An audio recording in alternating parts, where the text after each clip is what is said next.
Hello everyone, मेरे प्यारे बच्चों, कैसे आप सभी? बहुत बढ़िया होंगे, पढ़ाई कर रहे होंगे।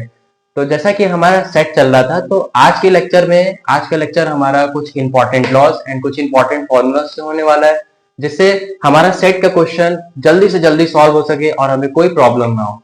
तो आइए शुरू करते हैं अपने प्यारे से लेक्चर को। तो हेडिंग डालेंगे सेट्स। हाँ सर, हम तो यही पढ़ रहे थे। तो सेट्स में हम कुछ important laws and important terms को जानेंगे। सबसे पहला लॉज लिखेंगे आइडेम्पोटेंट लॉ। सबसे पहला लॉ आइडेम्पोटेंट आइडेम्पोटेंट लॉ। सबसे पहला आइडेम्पोटेंट लॉ डालेंगे। सर ये कौन सा लॉ है सर? सर ये क्या है सर? तो हम कहेंगे A union A is A and बच्चों हम एक चीज और कहेंगे, क्या? A intersection A is a. बहुत बढ़िया सर। सर इन दोनों का मतलब क्या है? इन दोनों का मतलब बिल्कुल आसान है सर, कि मैंने अगर यूनियन किया, union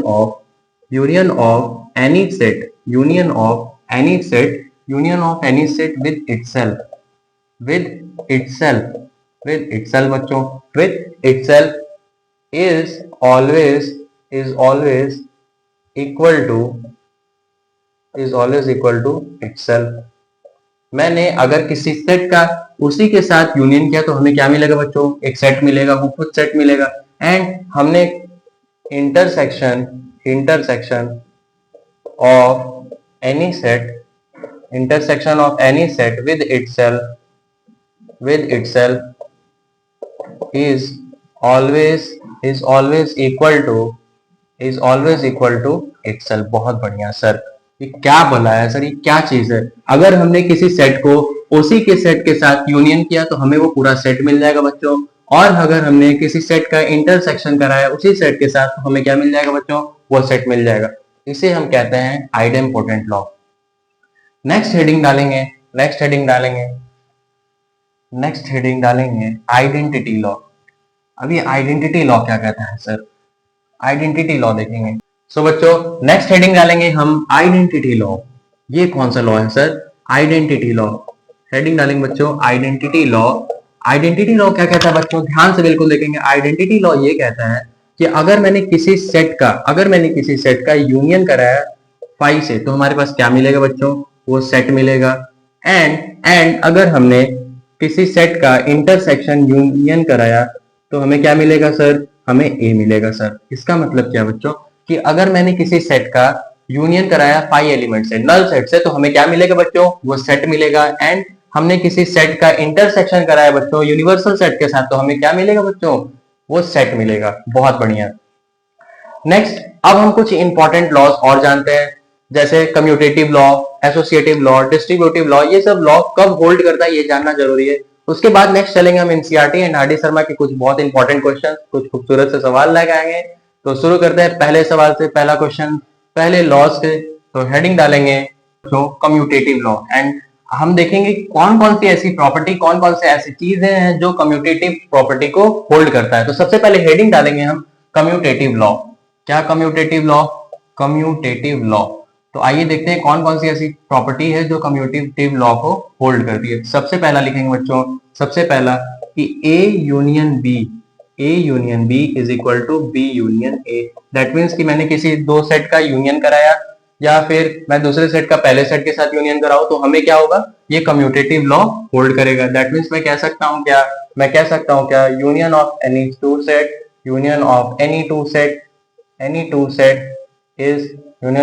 to set is commutative. या कम्यूटेटिव प्रॉपर्टी को होल्ड करेगा। बहुत बढ़िया सर। अच्छा सर, नेक्स्ट कौन सी प्रॉपर्टी है जो कम्यूटेटिव लॉ को होल्ड करेगी? तो अगर हम लिख सकते हैं A intersection B is equal to B intersection A. That means कि intersection of any set is commutative. बहुत बढ़िया सर। मैंने आपको बताया था symmetric difference A del B is equal to B del A. तो सिमेट्रिक डिफरेंस हमारा क्या होता है बच्चों? Symmetric difference is also commutative. Symmetric difference भी हमारे पास कम्यूटेटिव होगा बच्चों। बहुत बढ़िया। नेक्स्ट हम देखते हैं नेक्स्ट प्रॉपर्टी। मैंने आपको सिमेट्रिक डिफरेंस निकालना सिखाया था। नेक्स्ट प्रीवियस लेक्चर में मैंने बताया था कि अगर हमारे पास A del B, symmetric difference कैसे निकालते हैं बच्चों? A minus B union B minus A. बहुत बढ़िया सर। ये हमारा सिमेट्रिक डिफरेंस हो गया बच्चों। नेक्स्ट कौन सी प्रॉपर्टी है, क्या हमारे पास difference of a set that means a minus B is equal to B minus A होता है। तो ये सिमेट्रिक डिफरेंस तो हमारा कम्यूटेटिव होगा बच्चों, लेकिन जो हमारा डिफरेंस ऑफ सेट हमेशा कम्यूटेटिव नहीं होगा। तो हम लिखेंगे क्या कि difference of a set is not commutative. तो हमारे पास जो कम्यूटेटिव लॉ को कौन कौन सी ऐसी प्रॉपर्टी है, कौन कौन सी ऐसी चीजें जो कम्यूटेटिव लॉ को होल्ड करता है। पहला, union of any two set is commutative, intersection of any two set is commutative, and symmetric difference is also commutative. Symmetric difference भी हम कम्यूटेटिव लेते हैं, एंड डिफरेंस जो हमने डिफरेंस निकालना सीखा था बच्चों, वो डिफरेंस हमारा कम्यूटेटिव नहीं होता है। तो नेक्स्ट हेडिंग डालेंगे एसोसिएटिव लॉ। नेक्स्ट हेडिंग डालेंगे बच्चों associative law.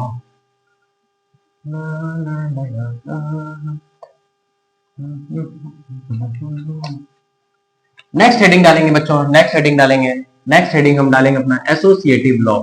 Associative law, sir ये कौन सा लॉ है सर?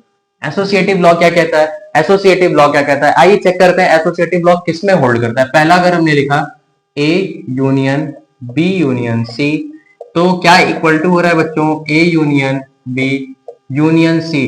तो ये हमेशा यूनियन की प्रॉपर्टी हमेशा एसोसिएटिव होगी। दैट मींस यहाँ पे एसोसिएटिव लॉ होल्ड कर रहा है। दैट मींस हम क्या कह सकते हैं, union of any three sets is always associative. बहुत बढ़िया। नेक्स्ट अगर हमें लिखना है इंटरसेक्शन के लिए, चेक करते हैं। इंटरसेक्शन में अगर हमने लिखा A intersection B intersection C always equal to A intersection B intersection C. That means कि intersection of any three sets is always associative.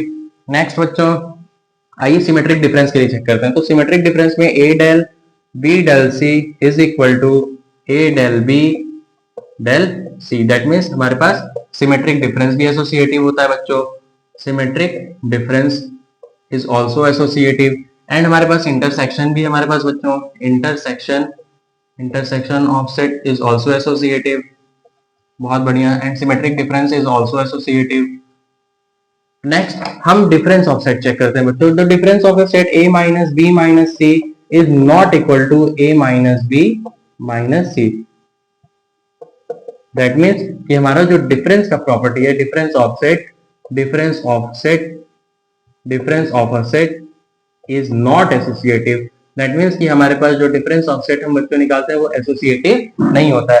तो हम कम्यूटेटिव लॉ में हमने देखा कि यूनियन ऑफ सेट कम्यूटेटिव होता है, हमने इंटरसेक्शन में भी देखा कम्यूटेटिव होता है, हमने सिमेट्रिक डिफरेंस में भी हमने देखा कि हमारा लॉ होल्ड करता है, एंड हमने वहां पे भी देखा था कि difference of set is not commutative. And next यहाँ पे एसोसिएटिव में भी हमने देखा कि union intersection and symmetric difference हमारा क्या होता है बच्चों, एसोसिएटिव प्रॉपर्टी होल्ड करता है, बट हमारा जो डिफरेंस ऑफ ए सेट है वो नहीं होल्ड करता है। तो नेक्स्ट लॉ लिखेंगे डिस्ट्रीब्यूटिव लॉ।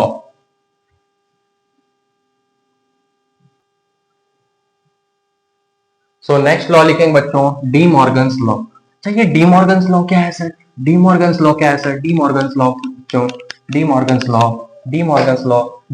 लॉ अपोजिट काम करता है। जैसे अगर हमने इंटरसेक्शन लगाया तो हमारे यूनियन का रिजल्ट देगा, एंड अगर हमने इंटरसेक्शन दिया तो हमारा यूनियन का। तो हम हेडिंग डालेंगे बच्चों डी मॉर्गन्स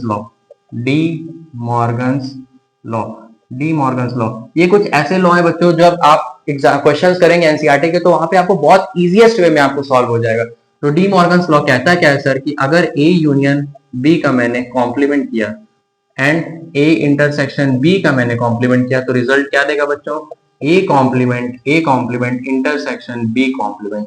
एंड हमने यहाँ पे ए इंटरसेक्शन बी का होल कॉम्प्लीमेंट किया तो क्या मिलेगा बच्चों, ए कॉम्प्लीमेंट यूनियन बी का कॉम्प्लीमेंट। बहुत ध्यान देने वाली बात है कि अगर हमने ए यूनियन बी का कॉम्प्लीमेंट किया बच्चों तो हमें क्या रिजल्ट मिलेगा, A complement intersection B complement. And अगर हमने इंटरसेक्शन किया दैट मींस दो सेट का कॉम्प्लीमेंट करके इंटरसेक्शन किया तो हमारे पास क्या मिलेगा बच्चों, A complement union B complement. तो ये थे कुछ इंपॉर्टेंट लॉस। अब चलते हैं हम कुछ इंपॉर्टेंट रिजल्ट्स, इंपॉर्टेंट फॉर्मुलास के, जिससे और इजीएस्ट वे में हमारा कैलकुलेशन सॉल्व हो सके।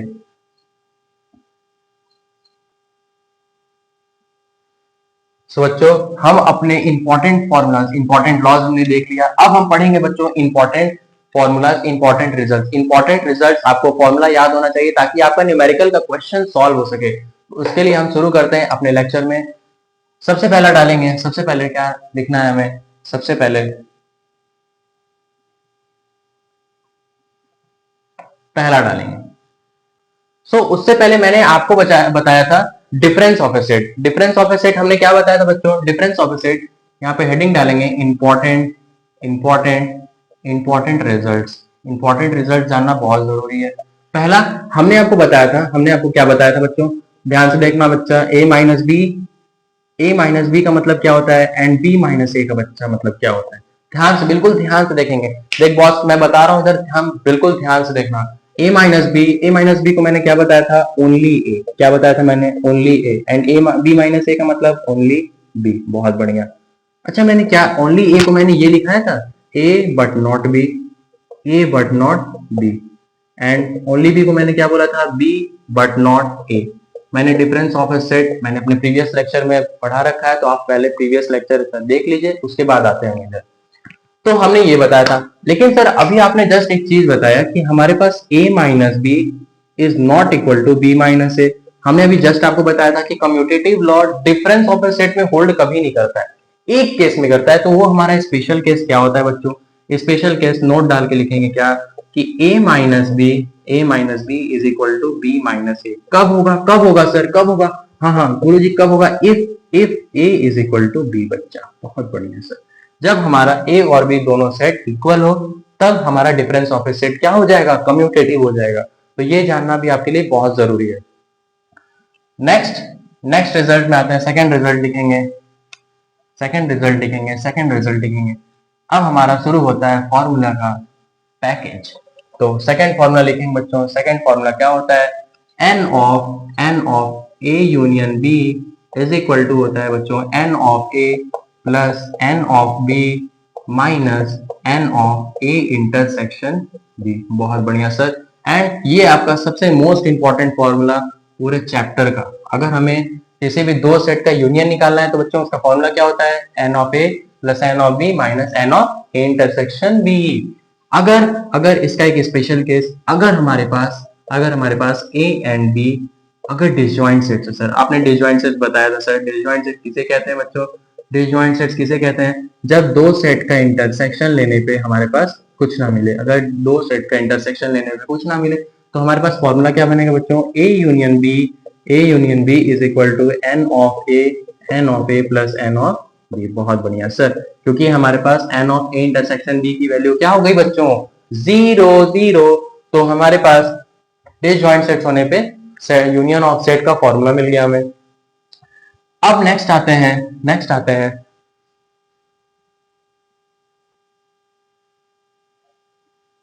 नेक्स्ट देखते हैं बच्चों। ये दो फॉर्मूले बहुत इंपॉर्टेंट और ये हमेशा आपको क्वेश्चन में दिखेगा ही दिखेगा। तो हमें क्या दिखा, हमने जस्ट देखा क्या, ए यूनियन बी अगर हमें निकालना होता है सर तो हम ए यूनियन बी को कैसे लिखते हैं sir, n of A plus N of B minus N of A intersection B. हमने ये देखा।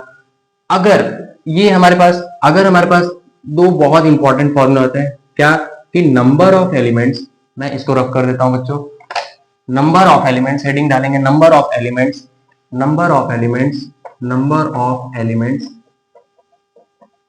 Elements exactly two of A B and C. अगर हमारे पास तीन सेट दिया है और उसमें से सिर्फ हमें दो सेट के बारे में अगर बात करना है तो हम कैसे निकालते हैं बच्चों, N of A intersection B plus N of B intersection C plus N of A intersection C and minus कर देंगे बच्चों 3 times of A intersection B intersection C. बड़ा इंपॉर्टेंट रिजल्ट है, बहुत ध्यान से लिखेंगे, ये हमेशा आपको इस टाइप का क्वेश्चन दिखेगा कि हमने क्या बताया, अगर तीन सेट में हमें दो की बात करना है तो हम क्या करेंगे, दोनों का इंटरसेक्शन लेंगे, A intersection B plus B intersection C plus C A intersection C and minus कर देंगे 3 टाइम्स तीनों का इंटरसेक्शन। अच्छा सर, एक बड़ा ही और इंपॉर्टेंट फॉर्मूला आता है क्या, कि sir number of elements exactly one of A B and C. अगर हमें तीन सेट में अगर एक एक एलिमेंट की अगर बात करनी हो तो हम कैसे फॉर्मूला डिजाइन करेंगे सर? तो हम लिखेंगे बच्चों N of A plus N of B plus N of C minus 2 times A intersection B minus 2 times B intersection C minus 2 times A intersection C and बच्चों क्या करेंगे हम plus 3 times of A intersection B intersection C. बड़ा important result है, इन दोनों result को याद होना आपको बहुत इंपॉर्टेंट है। दोनों पे स्टार मार्क, भयानक इंपॉर्टेंट, समझ लेते हैं इसको। और दोनों फॉर्मूले को फिर से समझते हैं। क्या सर अगर हमें तीन सेट में अगर दो की बात करेंगे तो हम ये फॉर्मूला लगाएंगे सर, एंड सर हमें तीन सेट में अगर एक की बात करें सर, एक की बात करें तो सर हम ये फॉर्मूला लगाएंगे। बहुत बढ़िया था बच्चों। तो आइए इस पे बेस्ड कुछ क्वेश्चंस करते हैं, उसके बाद हम चलते हैं NCERT and R D Sharma के क्वेश्चंस करेंगे, फिर चैप्टर को एंड करेंगे। सबसे पहले हम ये देखते हैं, सर आपने दो सेट का वेन डायग्राम तो बना दिया, सर ये तीन सेट का डायग्राम कैसे, तीन सेट का वेन डायग्राम कैसे होगा? तो आइए तीन सेट का हम वेन डायग्राम देखते हैं, उसके बाद चलते हैं हम क्वेश्चंस करते हैं, कुछ प्यारे क्वेश्चंस करेंगे, फिर इस लेक्चर को एंड करेंगे। तो आइए देखते हैं वेन डायग्राम कैसे बनेगा। अगर हमारे पास तीन सेट है ए बी एंड सी, तो हम सबसे पहले इसका वेन डायग्राम बनाना सीखते हैं बच्चों। वेन डायग्राम इसका बहुत सिंपल है। अगर हमारे पास ये सेट है, सेट ए एंड सेट हमारे पास ये सेट बी एंड हमारे पास ये बच्चों है set, this portion is your set C, ये हमारे पास सेट सी है। तो सबसे पहले अगर हम बात करें बच्चों, बिल्कुल ध्यान से देखेंगे, तो ऐसा कोई एक पार्ट है जो तीनों पार्ट में आएगा, तो वो कौन सा पार्ट होगा बच्चों? ये वाला पार्ट, ये वाला जो पार्ट होगा ना बच्चों, ये पार्ट हमेशा तीनों में ही आ रहा है। इस पार्ट को मैं क्या बोलूंगा सर? इस पार्ट को मैं क्या बोलूंगा सर? इस पार्ट को हम बोलेंगे बच्चों ए इंटरसेक्शन बी इंटरसेक्शन सी।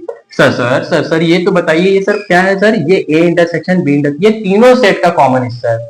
अच्छा, अगर हमने बात किया दूसरी बात कि सर ये क्या चीज है, अगर हमने तीनों को अलग अलग निकाला सर, तो तीनों को अलग अलग क्या होगा बच्चों? अगर हमने इस सेट की अगर बात की तो ये सेट हमारा क्या होगा बच्चों? ओनली ए। मैं इसको क्या लिख सकता हूँ बच्चों? Only A. एंड अगर हमने इस, ये हमारा सेट ए बी एंड सी है, दैट मीन्स ये हमारा ओनली पार्ट है। अगर हमने इस सेट को सिर्फ शेड किया, इस पार्ट को, दैट मीन्स ये क्या है बच्चों? Only C. एंड हमने इस सेट को अगर सेट किया सिर्फ, तो ये हमारे पास क्या है बच्चों? Only B. तो ये हमारा तीन सेट का वेन डायग्राम ऐसे बनता है। बहुत बढ़िया सर। तो आइए इस पे बेस्ड कुछ क्वेश्चन करते हैं, देखते हैं। बच्चों हमने इतने सारे लॉज, इतने सारे फॉर्मूलेस पढ़ लिए, तो अब आते हैं एनसीईआरटी और कुछ आर डी शर्मा के बहुत इंपॉर्टेंट खूबसूरत से सवाल जो बहुत इंपॉर्टेंट होते हैं, एग्जाम में आते हैं, उनको सॉल्व करना शुरू करते हैं। बच्चों हमारे पास तीन चार सेट दे रखा है और हमें ये क्वेश्चन हमारा एनसीईआरटी का लिया हुआ है। तो हमारे पास सेट क्या दिया हुआ बच्चों? चार सेट है हमारे पास और हमें ये फाइंड करना है। तो आइए शुरू करते हैं। हमारे पास सेट, हमें पहला क्वेश्चन क्या फाइंड करना है? B union C. तो पहले हमारे पास बी के पास कितने सेट है बच्चों? बी के पास हमारे पास सेट है। बी यूनियन सी निकालने के लिए क्या करेंगे बच्चों? बी के जितने भी एलिमेंट है क्या लिखेंगे बच्चों? 3 4 5 6 एंड बच्चों हमारे पास सी के पास एलिमेंट क्या है? जो एलिमेंट बी में आ गए सी वाले को रिपीट नहीं करेंगे, दो कॉमन एलिमेंट को हम कभी रिपीट नहीं करेंगे बच्चों। तो हमारे पास 5 6 तो हो गया, तो हम क्या लिखेंगे बच्चों? 7 एंड 8। तो ये हो गया हमारा बी यूनियन सी। नेक्स्ट हमारे पूछा है बच्चों A union B union D पूछा है बच्चों, बहुत ध्यान से इसको करेंगे। सबसे पहले A union B union D के लिए सबसे पहले हम ये हिस्सा निकाल लेते हैं। सबसे पहले हम क्या करेंगे ए यूनियन बी पहले निकाल लेते हैं। तो ए यूनियन बी क्या होगा बच्चों? 1 2 3 4। नेक्स्ट हमारे पास क्या है बच्चों? 5 6।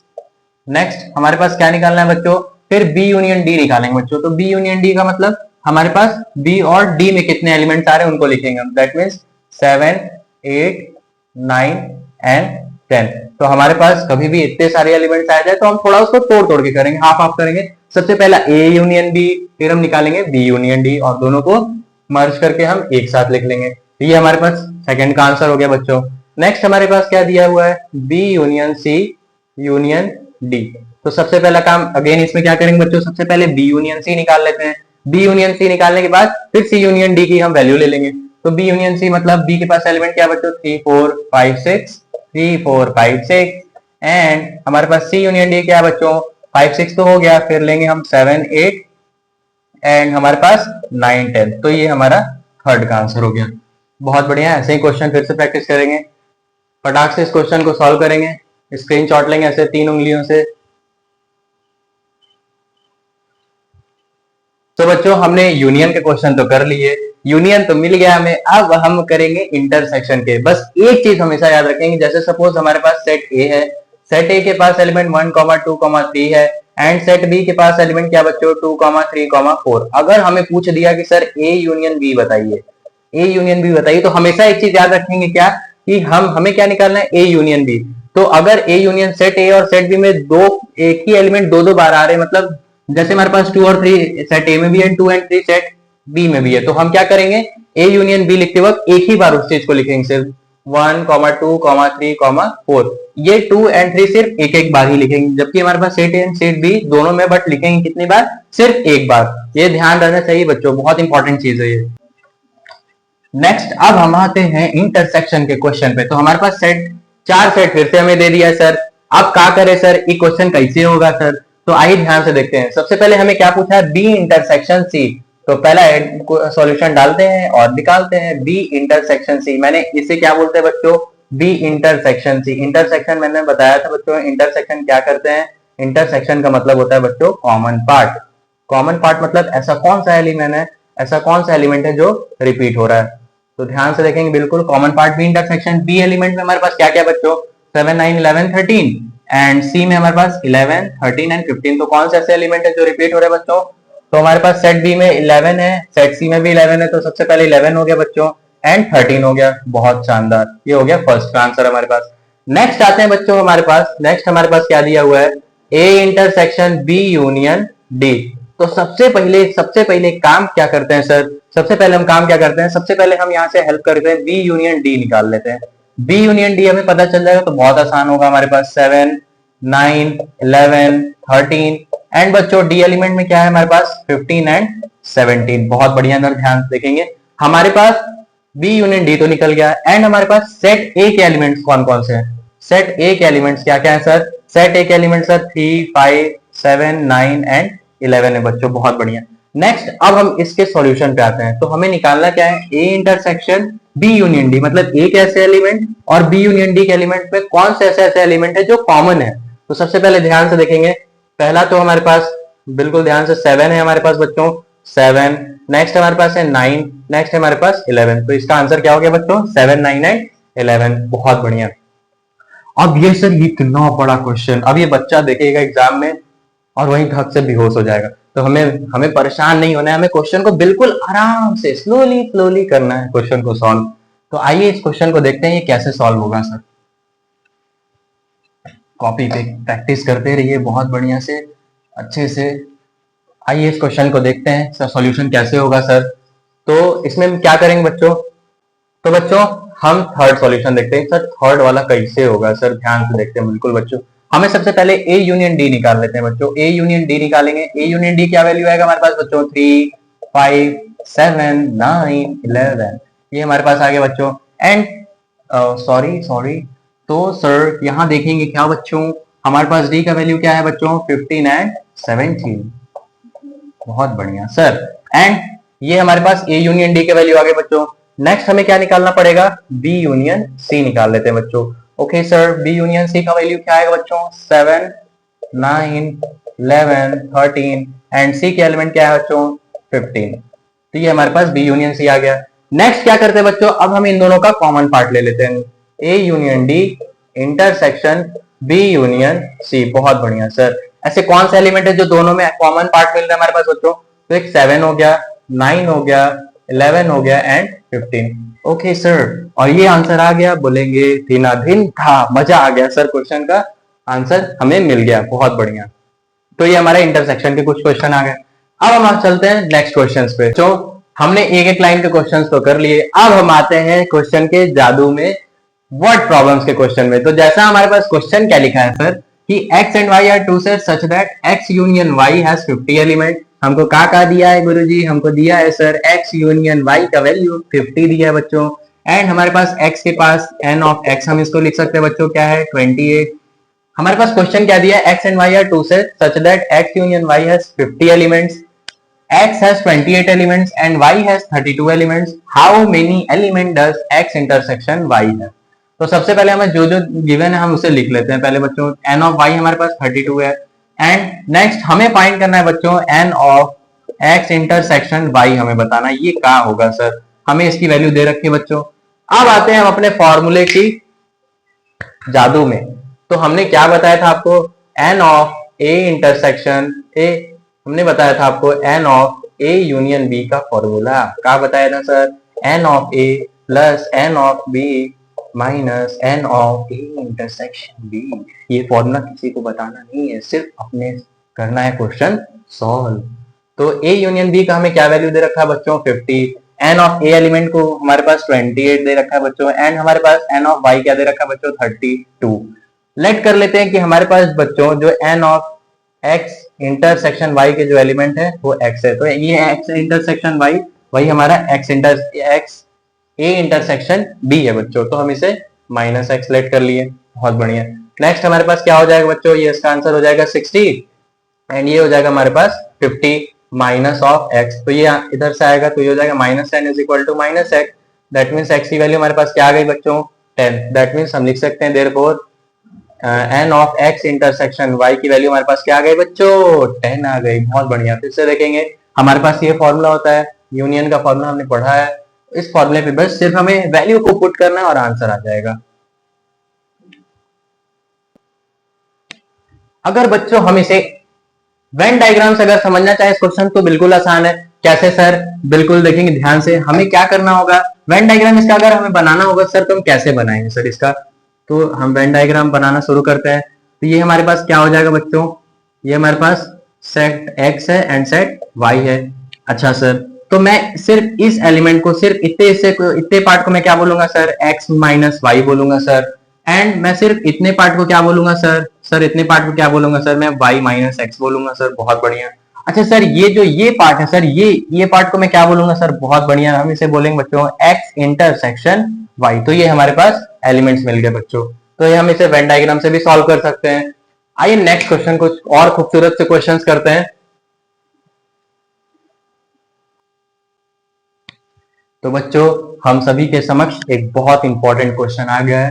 क्वेश्चन क्या बोला कि in a group of 50 people 35 speak Hindi and 25 speak both English and Hindi and all the people speak at least one of the two language, how many people speak only English and but not Hindi, how many people speak English. दोनों का मतलब एक ही है बच्चों। तो आइए इस question में सबसे पहले हम क्या करेंगे, पहले इस क्वेश्चन में जो दिया है गिवन है हम उसे लिखते हैं। क्या सर, बिल्कुल ध्यान से देखेंगे इस क्वेश्चन को, बहुत इंपॉर्टेंट क्वेश्चन है, ऐसे क्वेश्चन बच्चे अक्सर फंसते हैं, तो इस क्वेश्चन को बहुत बिल्कुल ध्यान से देखना है।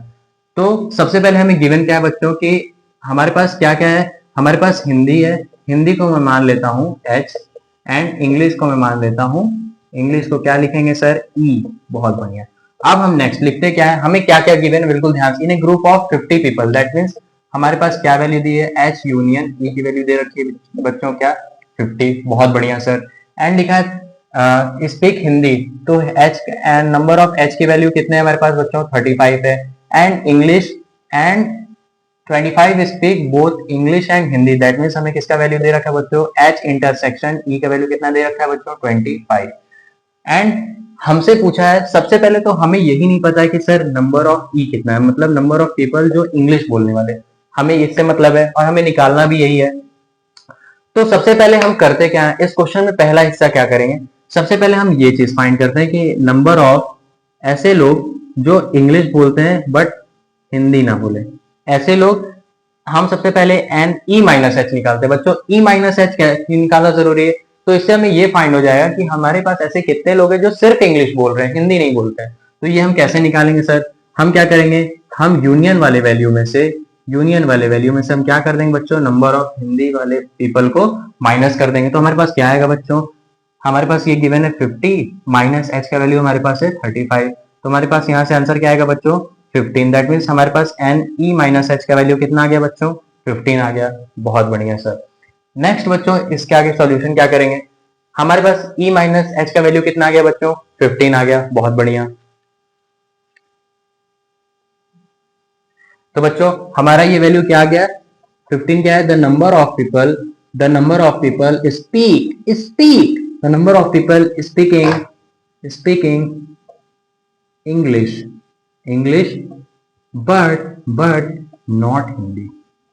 बट नॉट हिंदी, इसकी वैल्यू क्या है बच्चों 15 है, बहुत बढ़िया।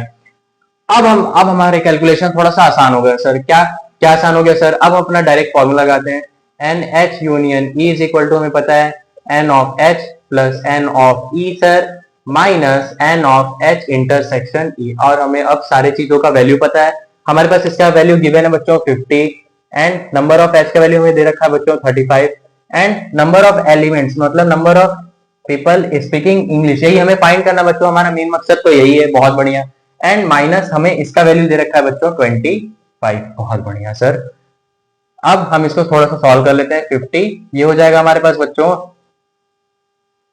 10 प्लस एन ऑफ ई। तो हमारे पास एन ऑफ ई का वैल्यू कितना आ जाएगा बच्चों? एन ऑफ ई का वैल्यू आ जाएगा 15 माइनस 10, दैट मीन्स 40। तो हमारे पास हो गया the number of people, the number of people, the number of people speaking English is, हमारे पास कितने हो गए बच्चों? इज 40। बहुत बढ़िया सर, ये हमारे पास करेक्ट आंसर हो गया। सबसे पहले हमने क्या किया, सारे वैल्यूज को लिखा। उसके बाद हमने निकाला क्या कि ऐसे लोग कितने हैं जो सिर्फ इंग्लिश बोल रहे हैं, हिंदी नहीं बोलते हैं। तो हमने क्या निकाला? 15 वैल्यू। अब हमारे पास फॉर्मूला होता है बच्चों यूनियन का, हमने यूनियन के फॉर्मूले से डायरेक्ट वैल्यू पुट कर दिया। तो ये सारे कुछ इंपॉर्टेंट क्वेश्चंस हैं। मिलते हैं नेक्स्ट वीडियो में, नेक्स्ट लेक्चर में बहुत अच्छे कंसेप्ट के साथ और ढेर सारे क्वेश्चन के साथ। तो पढ़ाई करते रहिए, अपने आसपास के माहौल को अच्छा बनाइए, बी पॉजिटिव, पढ़ाई करते रहिए। और गर्मी का मौसम बहुत बढ़ गया है तो बी ह्यूमैनिटी, थोड़ा सा एनिमल सेवा भी करना जरूरी है बच्चों। तो पढ़ाई करते रहिए। All the very best.